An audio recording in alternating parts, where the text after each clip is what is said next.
और जैसे जैसे मार्च 2026 की डेडलाइन पास आती जा रही है, नक्सलियों का खौफ जो है वो बढ़ता जा रहा है। छत्तीसगढ़ के बस्तर संभाग के नक्सल प्रभावित जिलों में बड़ी संख्या में नक्सली आत्मसमर्पण करने लग गए हैं। अबुझमाड़ की माड़ डिवीजन नक्सली कमेटी ने एक पर्चा जारी किया है और आत्मसमर्पण की इच्छा जाहिर की है। हथियार छोड़ना चाहते हैं नक्सली। पत्र में लिखा है 15 अक्टूबर को माड़ डिवीजन के माओवादी सरेंडर करेंगे। नक्सलियों के सरेंडर की चिट्ठी पर बीजापुर एसपी का कहना है कि माओवादी अगर हथियार छोड़कर आत्मसमर्पण करते हैं, मुख्यधारा से जुड़ना चाहते हैं तो उनका स्वागत है। देखिए, बैकफुट पर है नक्सली, हथियार छोड़ना चाहते हैं वो। खौफ लगातार उनमें बरकरार है। नक्सली संगठन में बड़ी फूट है, दो फाड़ की स्थिति है। एक तरफ नक्सली जो माइंस बिछाकर आईडी लगाकर लोगों को नुकसान पहुंचा रहे हैं, जवानों को नुकसान पहुंचाने की साजिश कर रहे हैं। दूसरी तरफ एक ऐसे नक्सली हैं जो एक धड़ नक्सलियों का जो आत्मसमर्पण करना चाहता है। ये चिट्ठी लिखी गई है फिर से माओवादियों की तरफ से।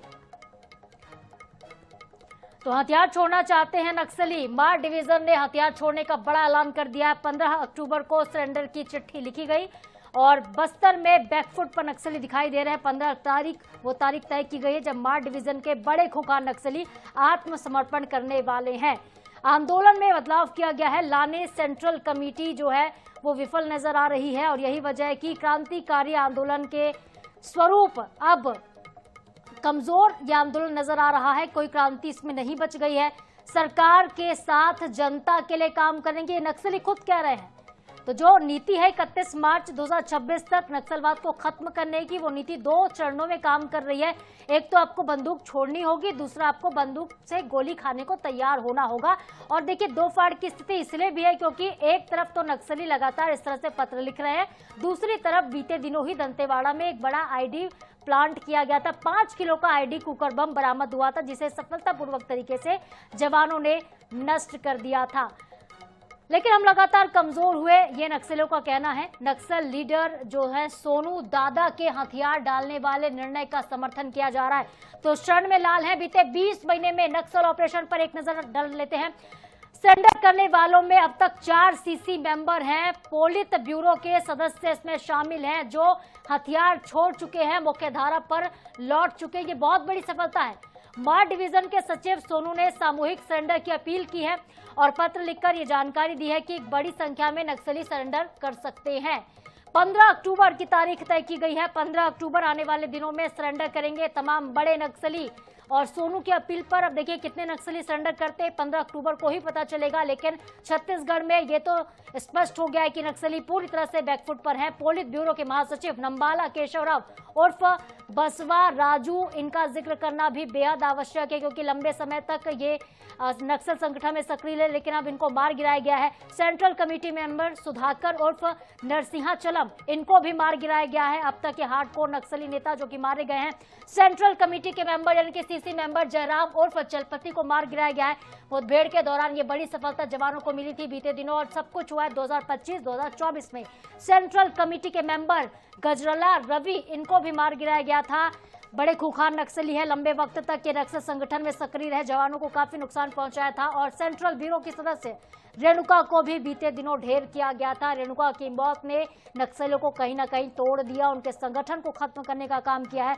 दंडकारण्य जोनल कमेटी की मधु उर्फ जंग जो है, इनको भी बीते दिनों मार गिराया गया था। ये वो हार्डकोर नक्सली है जिनके बारे में जिक्र करना बेहद आवश्यक है। लेकिन अब कमान किसके हाथ में है ये आपको बता देते हैं। पोलित ब्यूरो और सीसीएम मुपल्ला लक्ष्मण राव उर्फ गणपति के हाथों में इस वक्त कमान है। और बस्तर का एकमात्र माओवादी लीडर माड़वी हिडमा है। हिडमा को बताया जा रहा है लीडर अब भी उसे बनाया गया है।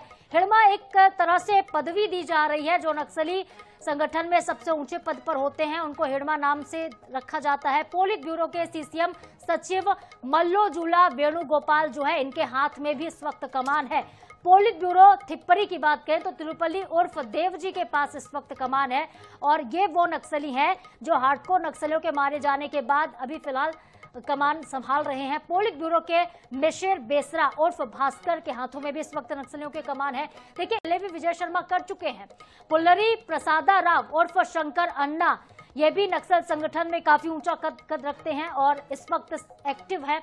और नक्सलियों का एक यही धड़ा है, और कहीं ना कहीं जो सरेंडर करने की बातें करते हैं, दूसरा धड़ा है जो आईडी लगाकर सिविलियंस की हत्या कर रहा है। गणेश उइके उर्फ दादा इनको कहा जाता है। अनिल दा उर्फ तूफान दा ये भी इस वक्त जो है चर्चा में है, क्योंकि इनको भी या तो ये खत्म किए जाएंगे या तो ये सरेंडर कर देंगे, यही उम्मीद की जा रही है। मल्ला राजा रड्डा उर्फ संग्राम एक और नक्सली जिनके हाथों में कमान है। बड़े कैडर के नक्सली, लंबे वक्त से नक्सल कैडर में ये सक्रिय है, जवानों को काफी हद तक नुकसान पहुंचा चुके हैं।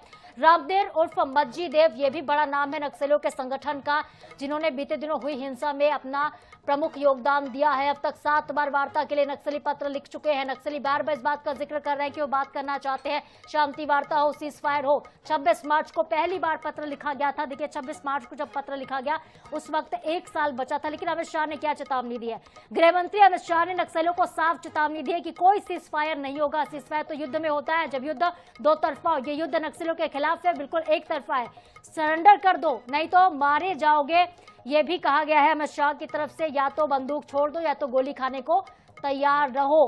और अब बात करने का समय निकल गया। सबसे महत्वपूर्ण बात यह है कि जो शांति वार्ता की बातें आप लोग कर रहे हैं, बात करने का वक्त खत्म हो गया है। अब आपको या तो आत्मसमर्पण करना